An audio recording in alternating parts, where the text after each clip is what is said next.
Okay, so in this video, obviously today's feature is this truck. This is Big Greenie, and that's Little Greenie. Little,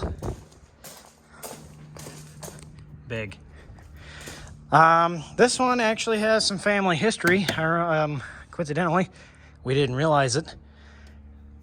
That's near our IH dealer, which is in Carrollton, and then you can see some writing right up in there. Now, I'm not going to show you the writing, but that's family oriented right there. This truck, however, well, not so much. Hooray, after being a complete idiot for probably 2 minutes.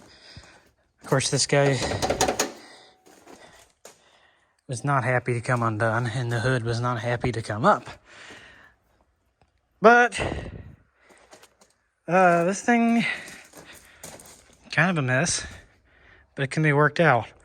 This is an International 345 V8.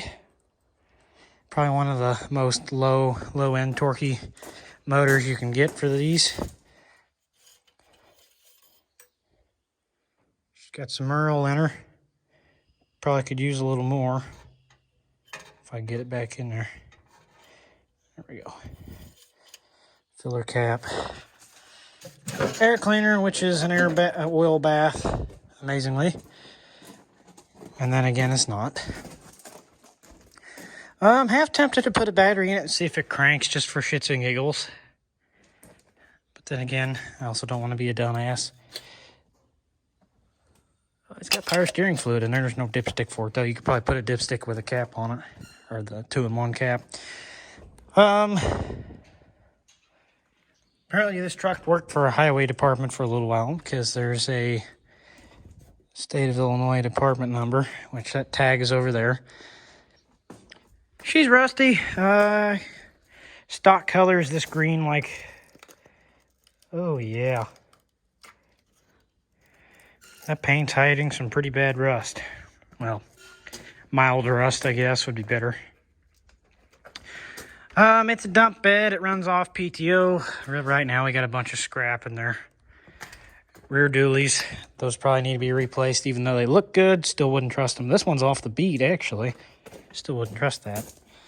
Make sure that door needs to be oiled a wee bit. Oh, yeah.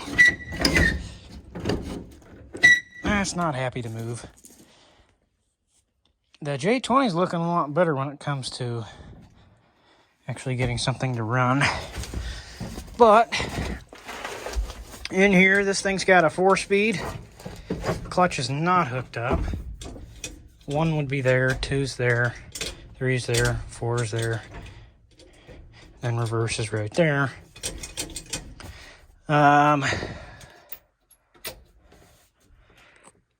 see, 90,775.4 miles. It looks like 2 of the gauges have been replaced. Original radio, original controls.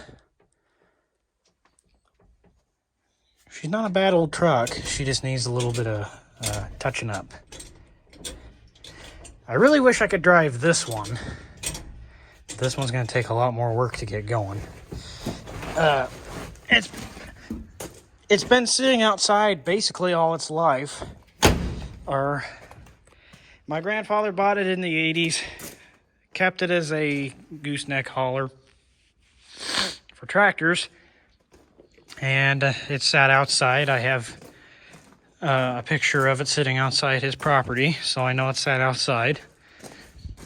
Along with a couple other tractors, that including those 2 right there. And he owned this one at one point, but sold it off. And then we got it back. And this truck is pretty much just sat all its life. Last time it ran was in 2004, allegedly.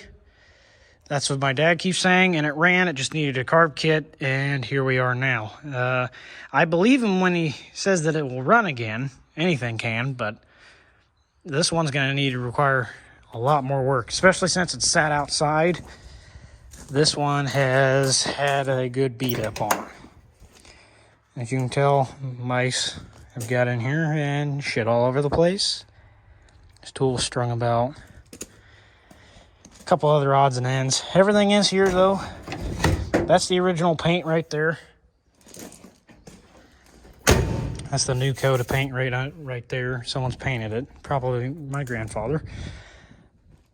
But I plan to get this old girl running again. Probably won't be for a few more years. As much as I hate to say it, unless I have enough time to come out here and tinker with it.